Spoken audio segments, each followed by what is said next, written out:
Thank you so much for joining us today. I'm Jill Nash, and I'm the founder of Women Forward. Our group has been fighting the good fight since April of 2020. We started out as Women for Biden. We evolved into Women for Biden-Harris. We became Women for Harris, then Women for Walz, and now we're Women Forward. We come from all walks of life. We have our volunteers are teachers, they're doctors, they're corporate executives, they're farmers. We have women from all 50 states. And we now have over 1.4 million women within our network that are committed to democracy and fighting every day. And we reach millions more through our different partnerships and activities. Now, after the election, some people understandably were very, very anxious for immediate action to start. And we knew, though, without accurate information, we couldn't accurately kind of chart a path forward. And that's why we're so delighted to have Molly Murphy with us today. She's the president of Impact Research and was a pollster for the Harris-Walz campaign. So without any further ado, I'm going to turn things over to the one and only Linda Douglas, who's going to moderate today's session. Thank you very much, Jill. And I've now been part of this group since it was founded by Jill. And all I can tell you is if you've joined, you won't leave because she's very, very persuasive. And I'm going to tell you a little bit more about Molly before we dive into this. This is going to be a really interesting conversation. Molly and I spoke earlier today, and she's got a lot of fascinating insights. But in addition to helping Vice President Harris, who ran as good a campaign as one could run in those circumstances at that time. So many of us, thought she was going to win. So it was a very, very, let's not forget, it was a very, very, very, very close race. Donald Trump did not win by a landslide. He did not get a mandate. So, it was a very, very close race. But in addition to the work that she did for Vice President Harris, she helped Alyssa Slotkin, who's going to be one of the best members of the United States Senate. I mean, I have been myself a big supporter of hers since she was in the House. She's fantastic. Governor Josh Stein of North Carolina, another great star. Amy Klobuchar, she helped them all in really tough battleground state races. And she's also an advisor to the DCCC, to the DNC, to the DSCC, and the DGA. And she has extensive research in all kinds of progressive issue organizations, the Third Way, Reproductive Freedom for All, End Citizens United, American Bridge, and the Hub Project. Those are all of the best and strongest and most stable of the democratic organizations. You see a lot of new ones popping up right now, but those are really the foundation of what we're going to need to move forward. So Molly, let's start with, we are actually going to look at the present and the future for the most part in this conversation, but we have to look back a little bit to figure out kind of how we got here. So during your polling on the Harris campaign, what gave you the most hope and what worried you the most as you were looking at the numbers and all the various indicators? Well, first off, thank you so much for having me, and thank you for that incredibly kind introduction. I am so thrilled to be here and have the opportunity to speak to this incredible group. What gave me hope? I will say I had hope the entire time. I think that there can sometimes, after a campaign, be a recasting of, oh, I knew it from the start and I knew this and that. I don't ascribe to that. The entire way through, felt like this was a coin flip of a race that turned out to be a coin flip that went painfully and tragically on the wrong side of that coin. So the things that gave me hope, the reason that this race was a coin flip, and I thought that, this was within reach, were a couple of things. Certainly after the candidate switch, I was probably more pessimistic prior to that switch. It was really women. I mean, truly, women were what gave me hope. And the thing that worried me was men. And those two things, sort of played out. Women were reflecting an enormous gender gap, and particularly with younger women. We saw, the widest gender gap among younger voters that we've seen in any election in history. So we're seeing that in our data. When we are polling for the vice president's campaign, when we're polling in these Senate races, we are seeing younger women voting for Democrats at these really high levels. But with younger men, the story wasn't the same. And they were moving further away than kind of generational, prior generations, prior cycles of what we would have expected or hoped to see with younger men. And so my hope was, honestly, that sometimes your crosstabs are small enough and some of those guys stay home, and they were the voters that we maybe weren't so certain were going to show up, and they didn't love Trump. He was not their guy necessarily, but they weren't voting for Democrats. And so I went into the election feeling like if we won, it would be because of women once again. And if we lost, it would have been because what we were seeing in the numbers with just that not being close to where we were in 2020 with some of those younger men was just enough to make the difference. And unfortunately, that's how it went down. So all the groups that, you're mentioning here, I mean, especially men, we understand that we have a problem with men. We don't, I mean, I'd really like to hear your thoughts about that as we talk about the situation that we're in now. But there were other groups that traditionally voted for Democrats that were Trump curious enough to vote for him this time around. Black men, again, men, Latinos, again, more men than women, but Latinos.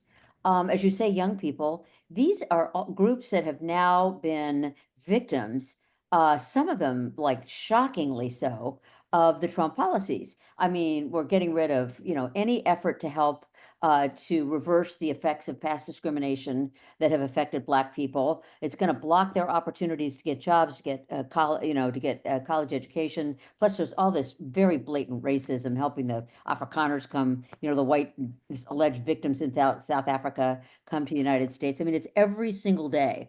The Latinos are looking around and seeing their neighbors, people that are like them being treated as subhuman. College students are seeing fellow college students get abducted off the streets, and have their social media scoured. So these are all groups that shockingly decided that Donald Trump was going to be the better president.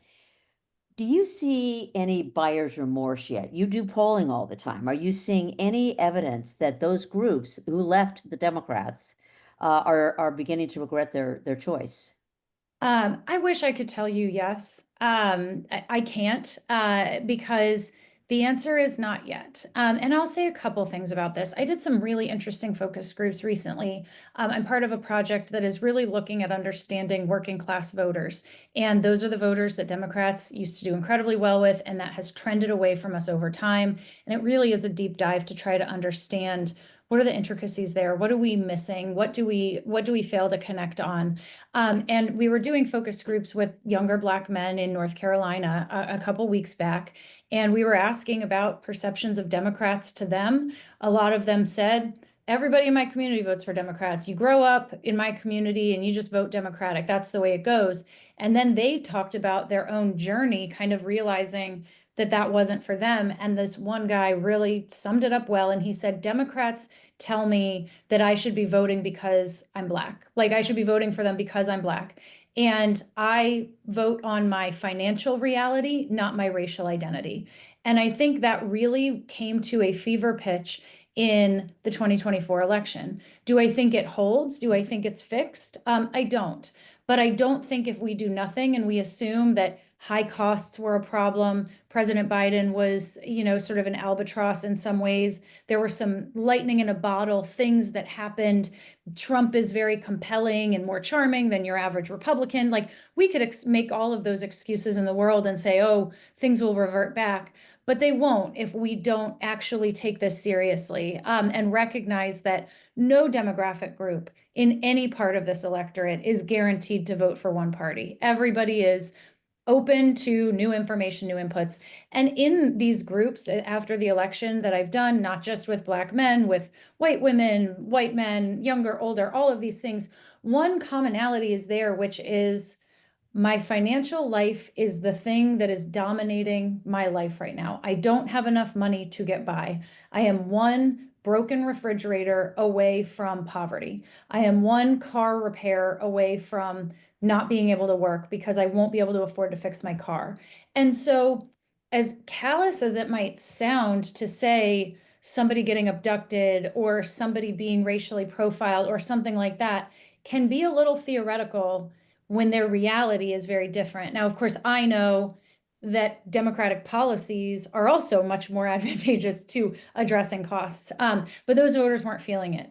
And so that's kind of where they made their mind. That's kind of what happened in 2024. To your question, Linda, about what are they thinking now? Trump is in a honeymoon period, and all presidents get one. And I feel like Trump is an unprecedented danger to the country. We all do. We follow this incredibly closely. We see what he does every day. We are looking at the things going away that will be almost impossible to build back.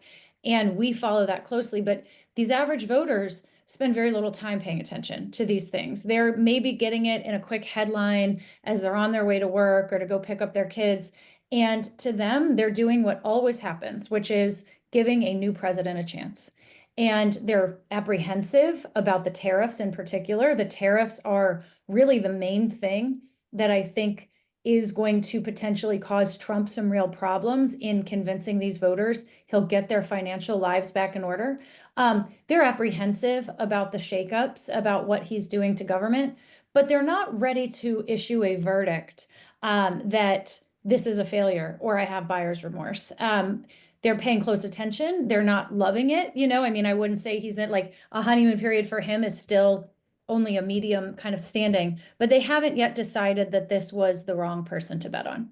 Boy, pretty amazing. I mean, but obviously, as you say, we're following it very closely and most people don't. And I That's do right. want to ask you a question about their information consumption, but just to go back to the past for a moment, we all thought, we women, those of us who are active, everybody on this Zoom call, that the stripping away of reproductive rights was going to be a winning issue. I mean, for heaven's sake, I mean, it's shocking to me how little we hear about this now, that it almost is impossible to get an abortion anywhere in this country. I mean, you have to go somewhere else and get pay for transportation and go back and forth and miss work and all that. I mean, this affects real women.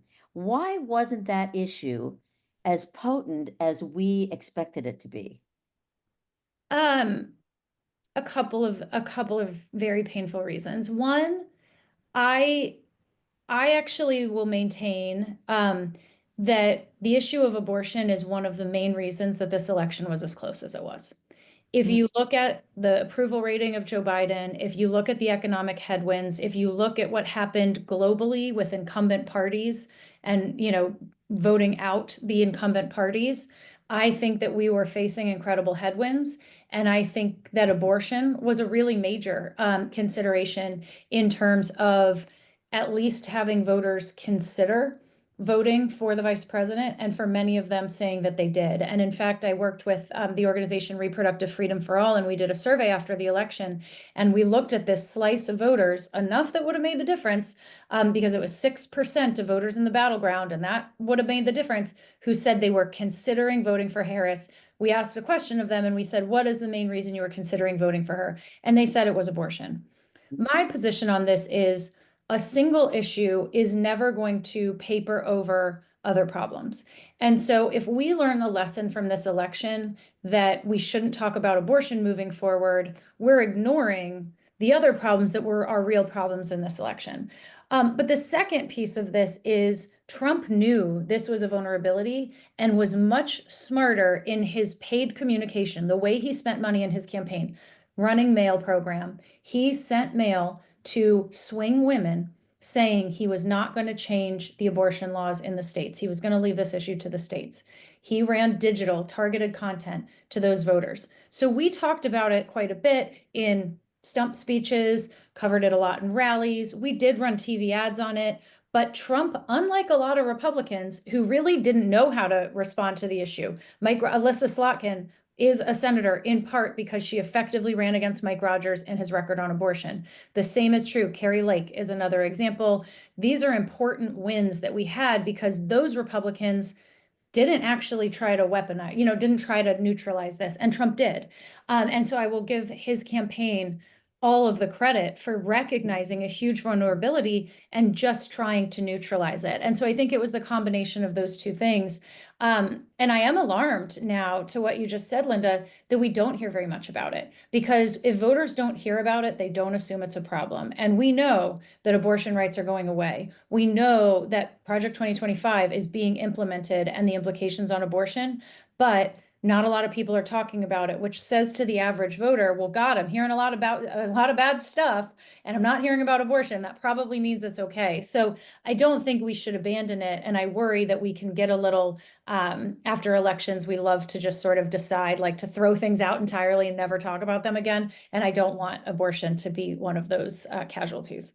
So this should still be an issue. Yes. Or, because this is a women's group, that we don't let go of, that we Yes. remind people of. I mean, and I think that's a really important flag for all of us, because, you do wonder if, well, I guess everybody in these states is just fine. Like Florida has a 6-week ban, and every state around it has, a very tight ban. And where are those women going? Well, Yeah. the press just isn't doing the work of going out and collecting those stories. So the pressure has to stay strong. That's a really important message. So the Democrats, always have such a hopeful message for the very people you're talking about who are struggling in life. I mean, it's a message of hope and opportunity and a safety net finally, and fairness to a certain extent, and having a healthier planet for your children. Why? Why, instead of saying I'm going to use the Justice Department to put all of the people who ever criticized me in jail, and I'm going to turn this into a white Christian nationalist nation? I mean, obviously those, you would go for the Democratic message instead of what you were hearing out of Donald Trump's mouth during the campaign, but it didn't work. Why doesn't that message work? Sure. Well, one, I think the ways that the decisive voters hear Donald Trump's message is through actually pretty smart messaging. Trump goes rogue on the stump, but his ad makers make really on message ads that don't talk about pursuing his political enemies and empowering white nationalists. He talks about securing the border and bringing down costs and getting the economy back on track. And that's what a lot of those voters heard. But what I do think they got from Trump was anger with the status quo. And that's how they felt. And I think you don't want to, I think that the challenge that Democrats had as the incumbent party in this election is it's hard to be angry at the status quo when you're in charge. It's just very difficult. And so they had the advantage by just being in that position. If Trump was the incumbent, we would have had that advantage. And I also just think that people felt very hopeless. And so for some voters, it could come off as a little bit of a head in the sand at times. And I think that we were coming into a campaign that there had been a lot of turmoil around the perception of Bidenomics and not doing enough to acknowledge people's pain. And so while I do think that that doesn't mean meet anger with anger, meet pitchforks with pitchforks, I think that for a certain set of voters, they were past the point of hope. And it doesn't mean our policies have to be different or that we don't want to talk about the future for people's kids, but I think they wanted somebody to be mad. So, one of the and people Democrats were mad. They were listening to Trump, and they're even madder now. But we keep hearing that you can't win at the next election. I mean, well, God forbid, he's still going to be there, even though we hope he doesn't run for a third term. But you can't win the Democrats can't get their place back in this country if they only run against Donald Trump. That is something Yep. that you have said. But the Democrats always talk about their plans in detail. I mean, I remember Hillary Clinton was mocked by starting every sentence with "my plan," and Kamala Harris talked about, universal child care and universal and affordable health care, affordable housing. I Yep. mean, it was very specific plans that she had. Mhm. And that doesn't seem to work either. When you're Democrats and you talk specifically about what you're going to do as president to make people's lives better. Why is that? It's such a good question. I mean, voters need to know you have a plan and they don't need to check your homework. And I think that that's one thing I've learned over doing campaigns for the last approaching 20 years is that you can't say you don't have a plan. Like as much as we, sort of like say Trump got away with saying the concept of a plan and we sort of chuckle and all of that. And he says, oh, I'll tell you once I get there. And we all laugh at that. That's not good for him. I don't want to like over bestow that virtue. People don't love that. But what I think the difference is voters want a candidate who has a vision. And a vision is executed with plans. But they would certainly prefer a candidate who has a well-articulated vision for what they want this country to look like and what it feels like to be an American in this country right now. And Donald Trump does that. He has a very clear vision, and that vision aligns for a lot of people, not all of it. And I think that Democrats, and I think part of this, this is my cynical hat on a bit, is Republican plans don't test very well. Their policies favor the wealthy. They're fairly phobic of various groups. They're fairly restrictive. And if you test them, for the most part, outside of tax cuts, their policies aren't as popular as ours. And I think we cling to that a little too hard. We're a little bit proud of like, look how popular what I want to do is. And we forget the voters want to know what our vision is. They want to know what our life is going to look like. And if they trust that we have the right vision, they're usually going to trust that we've got the plan to do it. And we need to make sure that they understand our vision first. And I think a lot of times, I mean, in the presidential campaign, I think it happened a lot where, we would get a question along the lines of, so what's first 100 days? What do you want the country to look like? And the answer would often be, look at our plans. And it's like, well, your plan isn't going to tell you a vision. And so I think that that's sort of the rub. And the truth is it has to be both. Trump, I think, suffers a lot of times for not having any real plans. But I do think that the vision matters a lot more. So in other words, him saying that this is going to be the golden age of America, even though he didn't have any specifics at all, I mean, except that he was going to have tariffs, that actually people wanted to hear that. I mean, it's like Reagan and the shining city on the hill. And yeah, wow. And you're right. I mean, Democrats, they actually try to tell people what they're going to do. And maybe that's not the right way to build your argument. So people are beyond angry. People are like mentally ill angry, hair on fire angry, can't sleep at night angry, want to take to the streets angry. And so Bernie Sanders and AOC have really tapped into that anger. We call it the base, but they are the thing that seems to be getting people fired up, which does sound like a populist message, to think about it, is these oligarchs are enriching themselves at your expense. They are taking your money, out of Social Security, out of healthcare, out of everything else, and putting it into their pockets to build more mansions and buy more yachts and send more, women to space for 6 minutes and beautiful outfits and whatever. And so that is tapping into the class warfare message that seems to inspire a group of Democrats for sure, but it's never really worked, that message, the class warfare argument, even though it should. I mean, the reason that people are suffering economically now, when you think about it, it's because of Reagan's tax cuts back in the 1980s. And that began this entire, division of growth where all the rich got richer and the middle class disappeared. So it's not a hard argument to make, but Mhm. but it doesn't usually work. What do you think this time? I think that the best way to leverage this type of argument is one that is centered around fairness.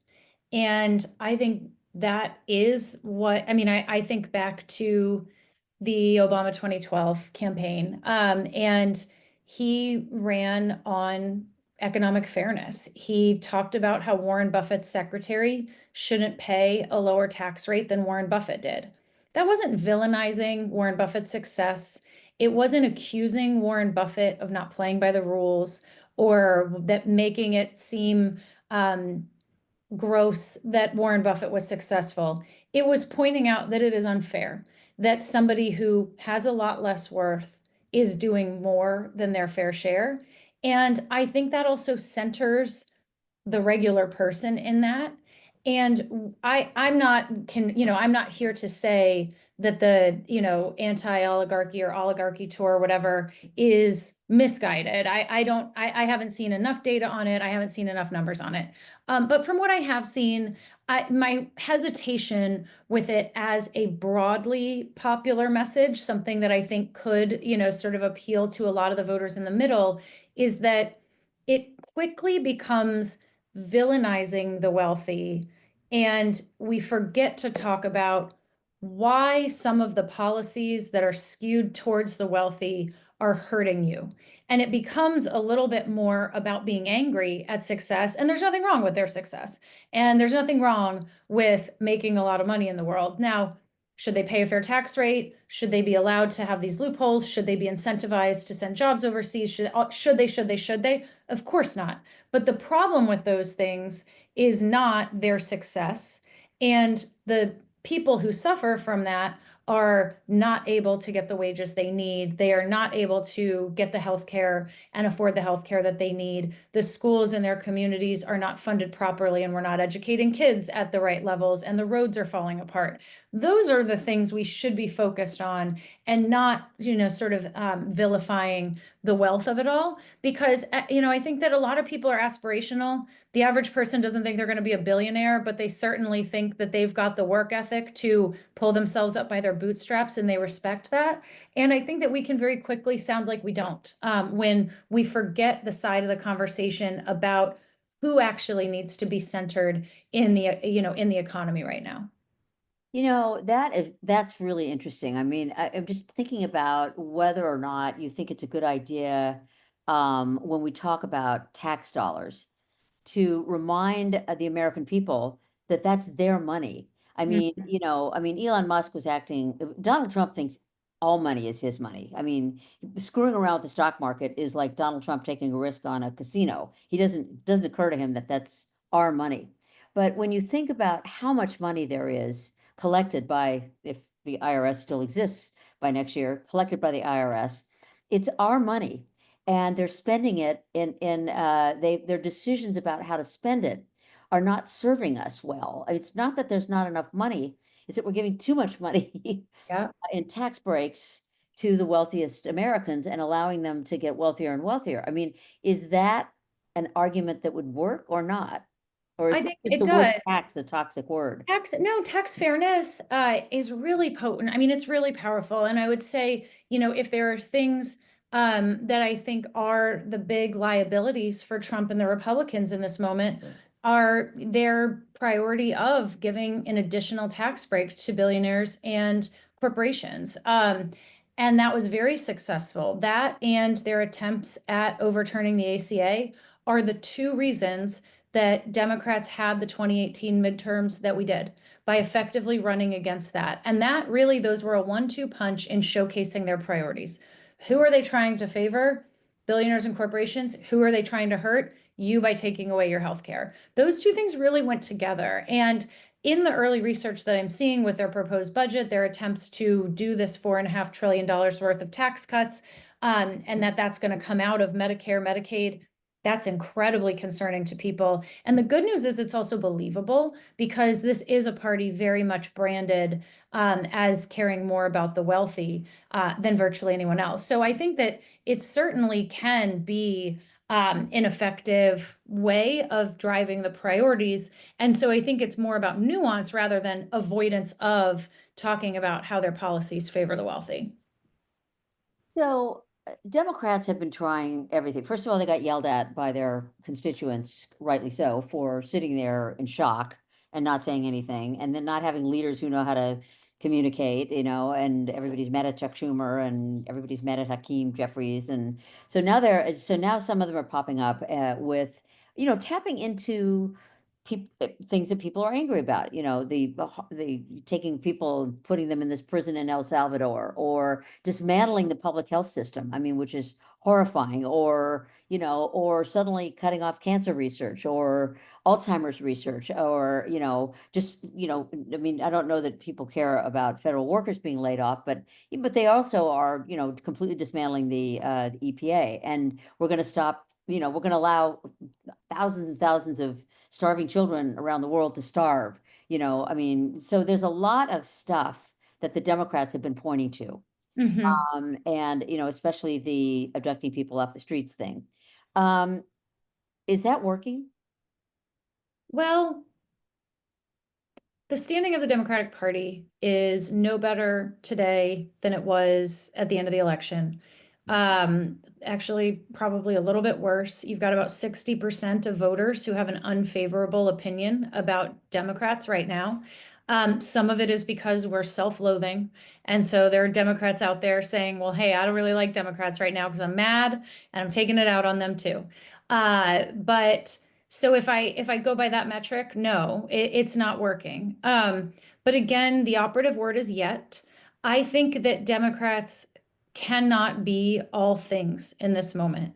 And if we've learned anything about Trump, he will throw out 1,000 things because he knows that if he throws out 1,000 things, then people fracture and they each go chase the different things, and it dilutes the intensity of it.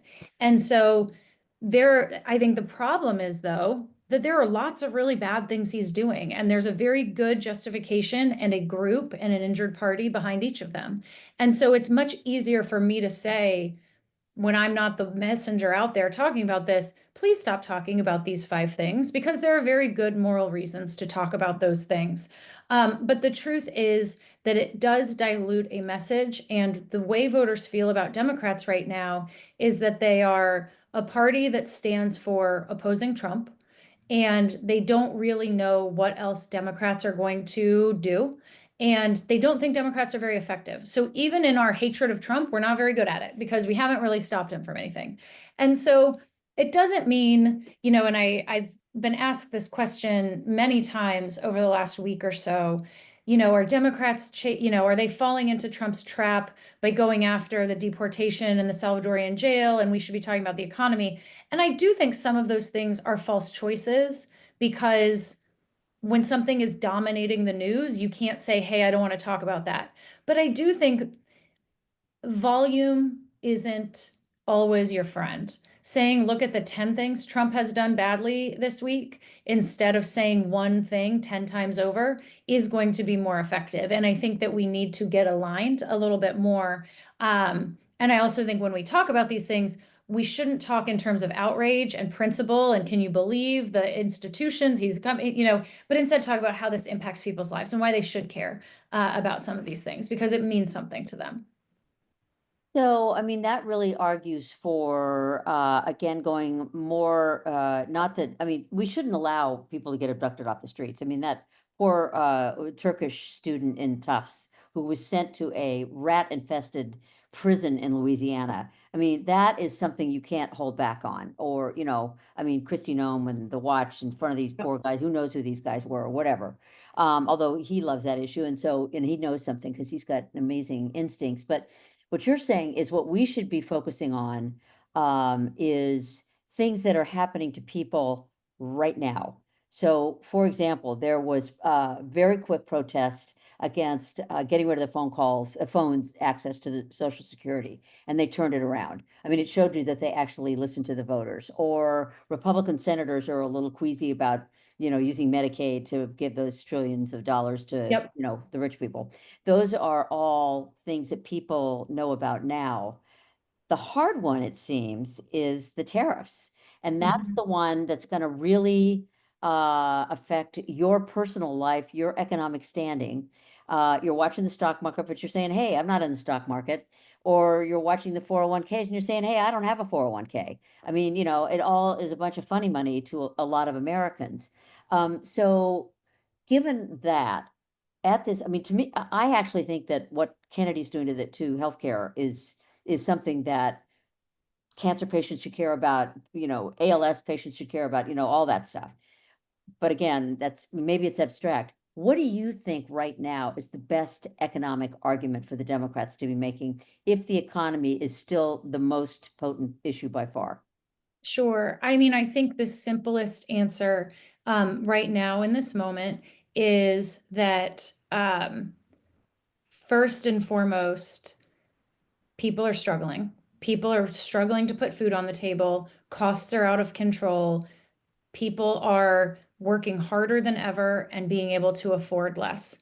And Donald Trump's plan is to increase your costs on virtually everything you buy. Groceries, appliances, vehicles, home repairs, you name it, it is about to get more expensive. This guy doesn't care about what you and your family are going through. And what he is spending his time on, aside from the tariffs, is cutting your health care, which will make your costs go up further in order to cut his own taxes and the taxes of people who are, his billionaire and, corporate friends. That to me is the argument. It is that you are struggling, you, the voter, we are thinking about you, because I think when we're the opposition party, we need to center them in this. This is about you, voter. This is about your life.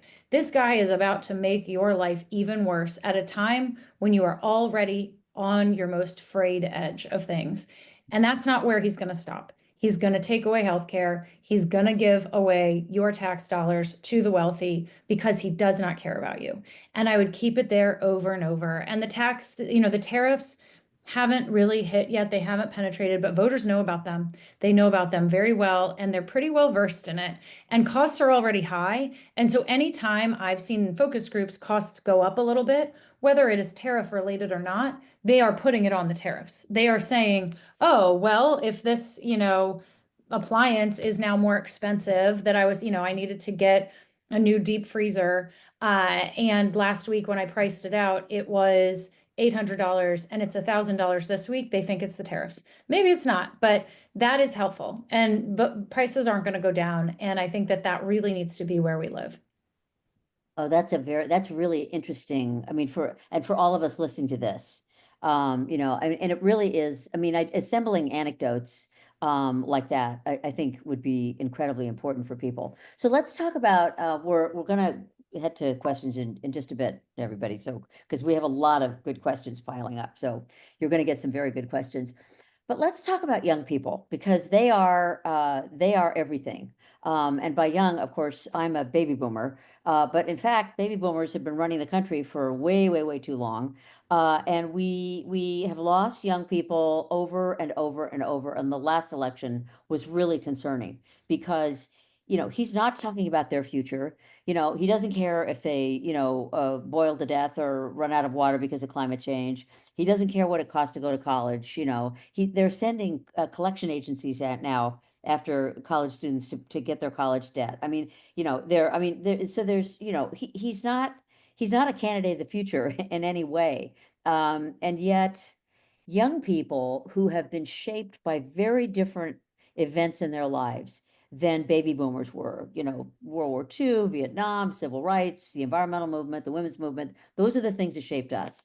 And they've been shaped by, Reagan's tax cuts and 9/11 and COVID and a very different world where they may not do as well as their parents. So just having given you that whole mouthful, what do we need to say to get the people who are going to be running the country next to care and get involved and try to win back, our country? Yeah. Such an important question. I don't have all the answers on it, but I do have some. I think the most striking thing that I've seen in the research I've done among younger voters is they're really not very attached to the institutions because in their lifetimes, the institutions have not really provided much for them. They are less likely to own a home than their parents. They are less likely to be able to afford to have kids or to go to college and pay for college or to ever pay off their student debt if they did. They will not make as much as their parents if they didn't go to college. There are not living wage, assembly factory jobs for them anymore. The institutions that should have been there for them, whether it's governmental institutions, media institutions, corporate institutions, Those things failed them.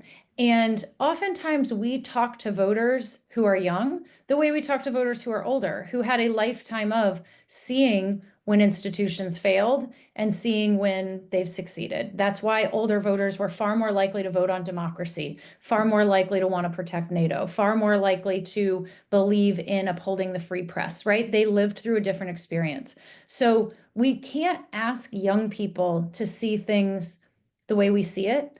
We have to talk to them through the lens in which they see it, because they're not wrong. Their life is very different, and we shouldn't tell them that they should see it differently.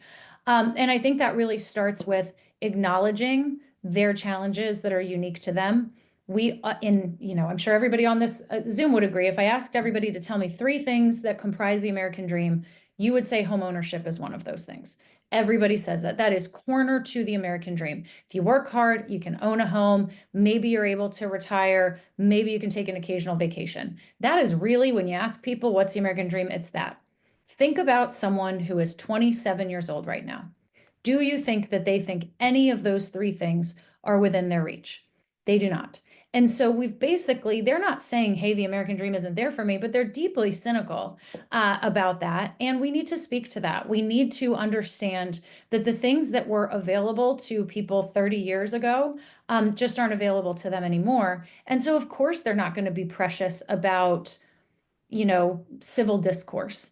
Of course, they're not going to be overly defensive about, the independence of different agencies, because those things haven't really panned out very well for them.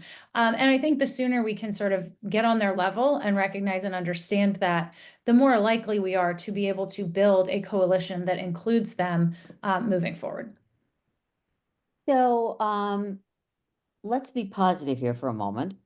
What do you think is working? I mean, there are people in the streets. I mean, I don't know, the country may be dismissing it all because, it's Democrats, and they're heavily white demonstrations going on around the country, which does worry the Democrats. And there's a lot of, gray-haired ladies with NPR bags in Washington. And, so I mean, it seems like kind of the usual suspects.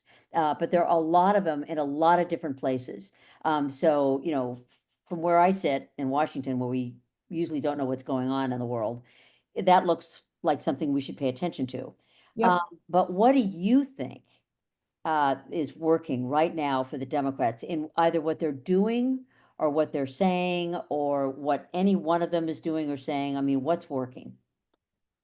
So I think the first thing that I would say is working, or at least gives me hope, perhaps as the better answer, is we've had 3 special elections, and in all 3 of them, Democrats massively overperformed how they did, not just in 2024, but also in 2022, which was a midterm. And I have gotten to this point where a lot of people almost want to take away the importance of our wins, because they say, oh, but don't we know now that Democrats are the ones who vote and that's not the real electorate?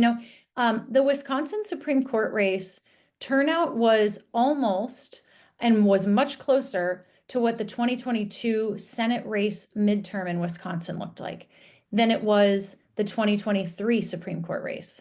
500,000 more people voted in 2025's Supreme Court race in Wisconsin than voted in 2023. That's real. That is really important. And the margin, 10 points, is as important to me as the turnout level, because it says that that's a lot of the people who are going to make up the midterm electorate. So we can spend a lot of time talking about what Democrats need to do better. I have such a laundry list. We could go for 3 more hours and I still would have more things. So I'm not Pollyanna or wanting to put blinders on about some of the challenges we face, but voters are making a choice, and that's really encouraging. So that's one thing. The next thing I would say is, we are talking a lot about Trump's honeymoon, and I feel like my job as a pollster is to be a bit of a truth teller when it comes to data. And I don't like to tell people, oh my gosh, things are so great, people hate Trump, everything he's doing is awful, because the truth is that's not the case, and I laid that on. But he's not having the honeymoon period of his predecessors. Joe Biden was in the high 50s until August of his first year in office. Barack Obama was in the high 60s, or not high 60s, God, that would be amazing, but 60s for the better part of his first year in office.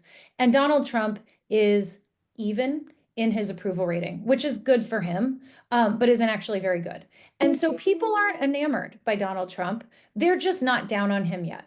There are some real cracks in what they're seeing from him that I think as the honeymoon wears off and as he has to own more of the record of what's happening right now, voters are not that defensive of him. He's not someone that they really loved when they voted for him, if they did. And I think that is going well as well. And I think that, if we had done this Zoom in January, I would have had a really hard time coming up with many things that I felt good about on the Democratic side. But I think right now we've got our fight back. And yes, people are taking to the streets. That's important. And it's hard to get people to get out of their houses. And it's hard to get people gray-haired, white, blonde-haired, black-haired, I don't care what color your skin is. It's hard to get up and get downtown and do all of those things. That's important. And they're happening in small towns. Small towns that went for Trump, you're seeing 500 people show up somewhere, and that's hard to do. So that's really inspiring. But what I also am seeing is some real interesting leaders coming out of the Democratic Party in this moment. I think Cory Booker's floor speech was really empowering. I think Chris Van Hollen going down and actually seeing results showed some real fight, showed that all is not lost. I think January and February were very, very dark months where people felt like there's nothing we can do. I think Alyssa Slotkin, obviously I'm biased, she's a client, her State of the Union response, I think, was spot on and really showed that she is a leader with a vision. And one thing that I think is, true for a lot of people who are emerging in this moment is they are a different generation. They are, no offense to Senator Van Hollen, maybe not quite a different generation, but some of these other figures emerging in this moment, I think are a part of the people who are going to rebuild this country, and you're seeing some energy around them. So it's not to say that I have, in 2028, this will be the field, because I think there actually are some interesting people really stepping up in different ways and taking this fight on so that people can see that there's leadership on our side. Well, good. That gives us a lot of hope. And before we go to questions, this is something we always like to ask our speaker to do. We like to give our members here a call to action. So what is it that we can and should be doing right now in the lead up to the 2026 campaign? What is your advice to us, this large group of women, that we can and should be doing right now? Congressional House races. Getting involved in House races. If you live in a state with a competitive House race, get involved in it.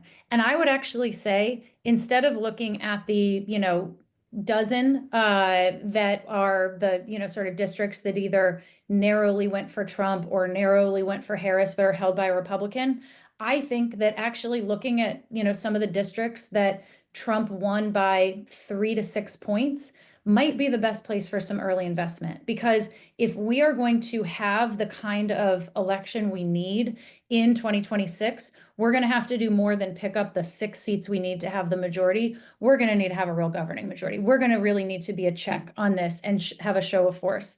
There will be money for the Mike Lawler district. There will be money in the Brian Kirkpatrick district. These are the representatives who represent, for those who don't know, those are some of the congressmen who represent the districts that Harris won. There aren't that many, but there are a couple. Well, that's top target. But some of these sort of bubble races this early on, we need good candidates there, and we need candidates who are going to be able to compete and hold these Republicans accountable. So I think go to the marches, go to the rallies, go to the, all of the big picture things. But I think in terms of actually flipping seats, and this is true for legislative races, of course, too, pick those as well. But these House races oftentimes are a lot more gritty. They're a lot less sexy. They're a lot more just shoe leather work, but you can have a really big impact. So I would say go to the House. That is where our biggest line against Trump can be in the midterms.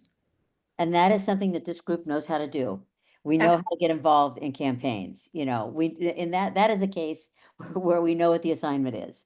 So that is very, very good advice, especially the advice of getting involved in races that you assume the Republican is going to win, because maybe they won't. I mean, that's when you really see things change. Well, we're going to have some questions for you. Great. And there was one here. There's so many good questions, but this is what I love. Do voters know what actually know what an oligarch is. This is one of those words we throw around, and we assume I know. it's just like talking in acronyms, you ever call everything by their initials. I mean, is there better language we should be using, other than the rich when Yeah. talking to people who want to be rich? Yeah, I mean, I think the use of oligarch is probably an attempt to not just vilify success, and I applaud that because I think we want to be mindful of that. I think that the average voter couldn't accurately define an oligarch and what an oligarchy is in terms of a structure of government, but they're good with context clues that it's probably like big bad rich guys. And I think that should we use better language? Probably, but do I think that in the context of the way, these rallies are framed, that people kind of think about them as big bad rich guys? I think probably, from what I've seen. So one of our questioners says, is there a simple, clear, concise message that you would use when talking to persuadable voters? A message that worked so well, for example, for Bill Clinton was, "I feel your pain." Mm-hmm. There's something that you have come upon in all your data and research that seems to resonate with the people we are trying to reach, to let them know that we actually do feel their pain. I mean, honestly, I am an I feel your pain person. I think it doesn't have to be novel to be appropriate, and we're certainly in a moment where people feel unseen. And so I actually think I feel your pain, and I'm not just saying this because you said it. I've said this in meetings. Like, this doesn't have to be new, and we don't have to change it, because one thing that was very clear throughout 2023 and 2024 was people didn't feel seen and they didn't feel heard in what the challenges were that they were going through. They didn't think anybody cared, and they still don't. And that's true on the Democratic side, and they also feel it on the Republican side. So honestly, I think just telling people that we feel their pain and Trump's going to make it worse is a very simple and important framework of thinking. And a similar question, I got several of these questions. I'm just going to boil it down into one, is why didn't we, and how can we talk more effectively about the kitchen table issues and immigration, which clearly was an issue that was troubling people. So we missed on both of those very important, influential issues. So how, I mean, other than feeling your pain, like, Yeah. should we be talking about those issues? I think on both of these, I think it's where we need to think more about voters want your vision, not your policies. And I have told the candidates I work for, sometimes voters will give you credit for trying. Saying what the problem is a really good step towards building trust with the voter. I work with a lot of federal candidates, just to give an example on this, and people running for Congress, people in Congress, and housing is obviously a major concern for people. It's increasingly unaffordable, whether it's rent, whether it's mortgages, whether it's property taxes. And I'll have conversations with folks in the federal world, and they say, well, we don't really want to talk about it because there aren't really great federal policies to address it. I'm like, well, guess what a voter doesn't really give a shit about? Oh, sorry to swear on this.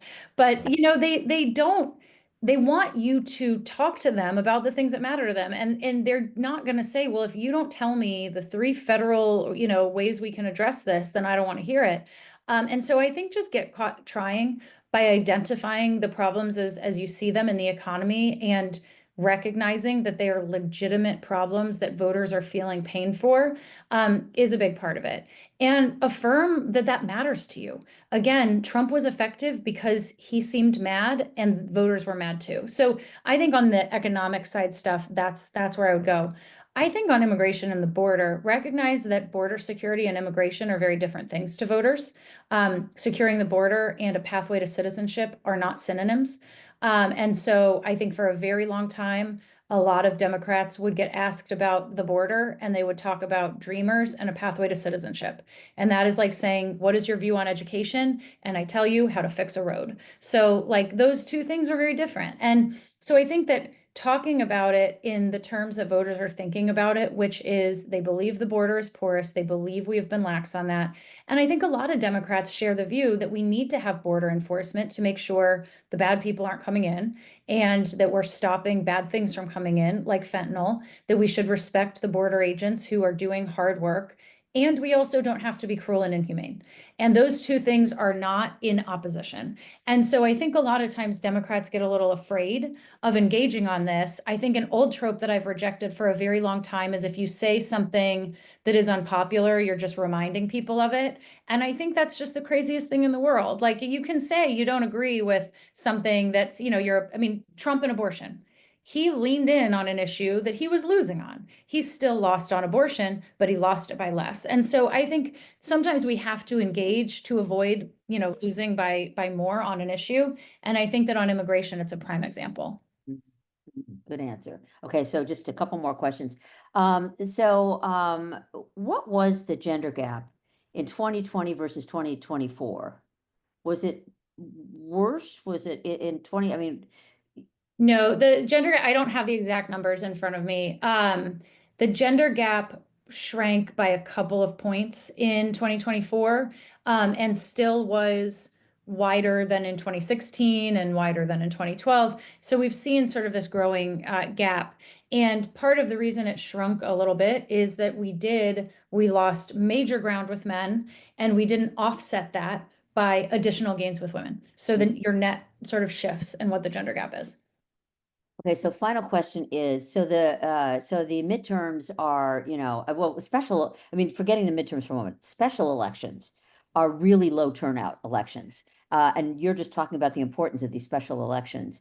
What could we do as a group, as people who spend their time volunteering? What can we do to try to get more of the voters who are less engaged, less political, less paying less attention to whatever media sources they're consuming? What can we do for special elections that might help make a difference and be aware of them and start organizing around them? Yeah, I think that because they are low turnout, field efforts matter a great deal. Door knocking can matter a great deal. Phone banking can matter a great deal.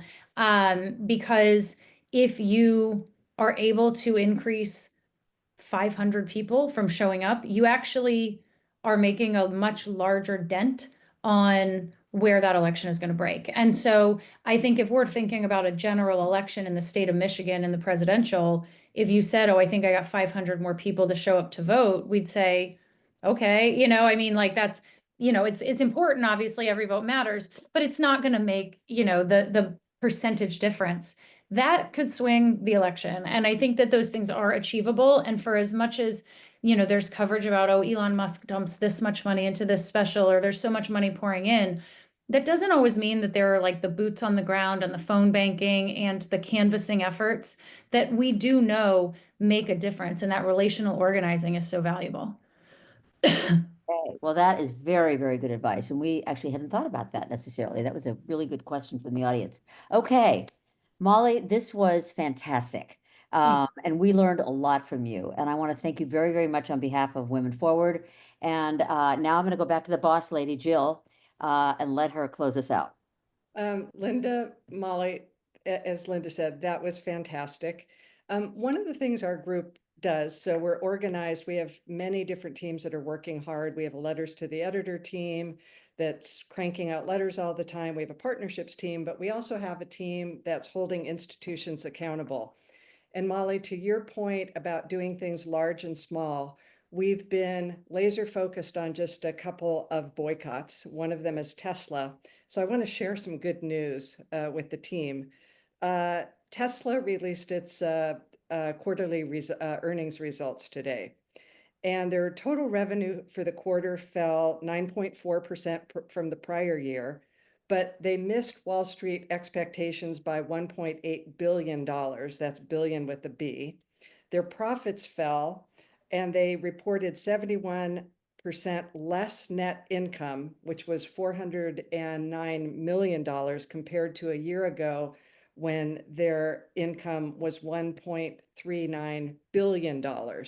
So you know, we know that sustained efforts are the efforts that work. And the other thing that happened this last week is that Target, whose earnings are down, I think, 44% year over year, finally asked for a meeting with Al Sharpton. So, you know, we can't control everything that, or much of anything that Trump's doing, but we can put other people's feet to the fire. And I think that's good news. Molly, you and Linda mentioned the midterms. So there are 559 days before the midterm elections. And the thing that's clear from this discussion is we can't sit on the sidelines. This is a moment for laser focus. And I think, Molly, that's a lot of what you were saying. We can't do this whack-a-mole thing. We have to do one message 10 times as opposed to 10 different messages. And we know that we need more women in the fight.